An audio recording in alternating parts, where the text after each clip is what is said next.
Welcome sa Dries TV. Kung interesado ka sa ganitong news, huwag kalimutang isubscribe ang ating YouTube channel. Maraming salamat! Welcome po ulit sa ating panibagong update tungkol kina Kim and Paolo Abilino. Sa bawat update natin, tatalakayin natin ang mga pinag-uusapan sa mundo ng social media tungkol kina Kim and Paolo Abilino. Kaya naman kung hindi pa po kayo nakasubscribe dito sa ating channel nako, i-click nyo na po yan and isama nyo na din ang bell button.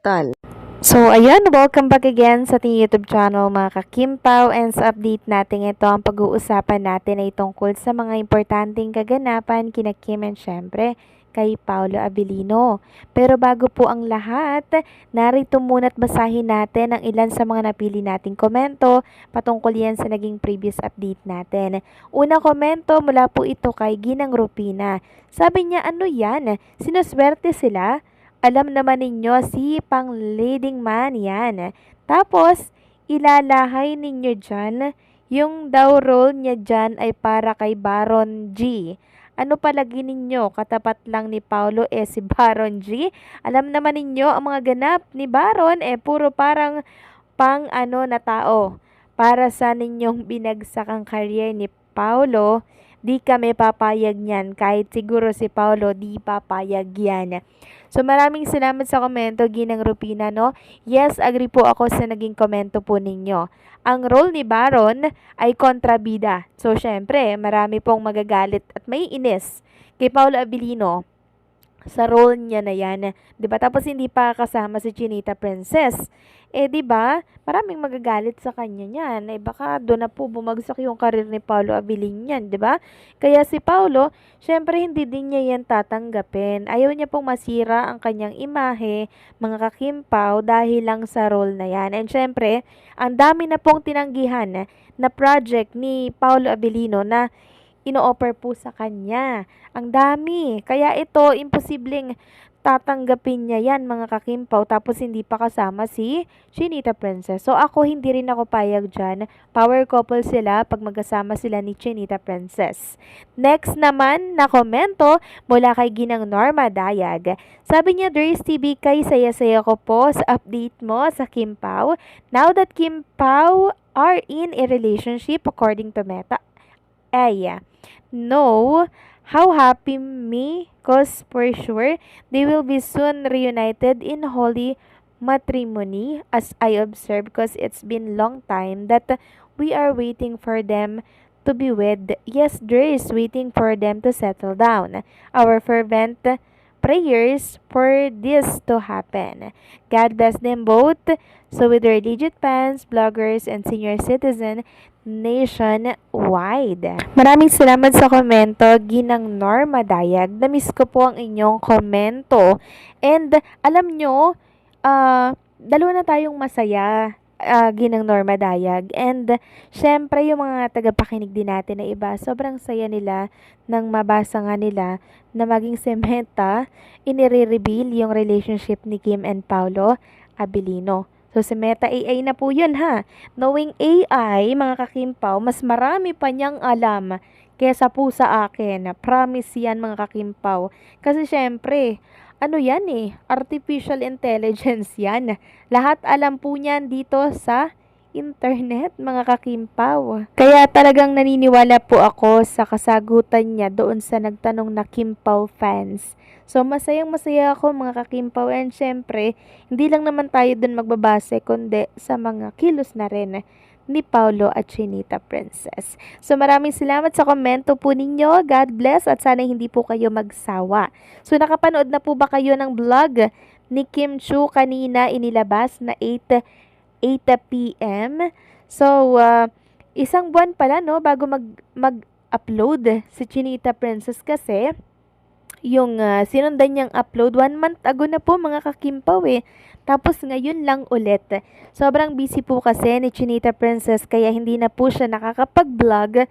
Gawa nga po noong taping nila dyan sa Cebu para sa The Alibay. So ngayon lang po ulit. And salamat kay Chinita Princess dahil kahit nasa kabila ng hectic na schedule niya po, mga kakimpaw, talaga naman pong sinashare niya pa din yung mga ganap sa kanyang buhay. Ito kasi ay isang connection between Kim and mga fans. Tayo yon na kung saan ramdam natin yung pagpapahalaga ni Chinita Princess. Next topic naman, pag-usapan natin mga kakimpaw, ang tungkol nga dito sa ganap kanina kay Kim Chu, diba? So wala po silang jogging kanina ni Paula Abilino since maulan, may bagyo, tapos malakas ang hangin sa labas. So ang ginawa niya na lamang po, diba, ay meron siyang endorsement shoot.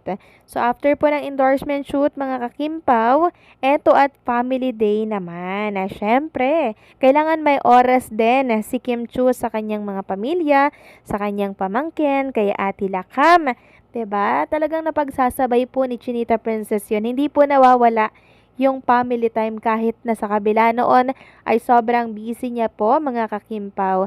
So eto nga nagbahagi po si Kim Chu ng picture nila kasama si Ate Lakam at ang pamangkin niya po. Sabi dito ni Kim Chu, fam time kind of Sunday. So ayan na, ang sweet naman nila mga kakimpaw.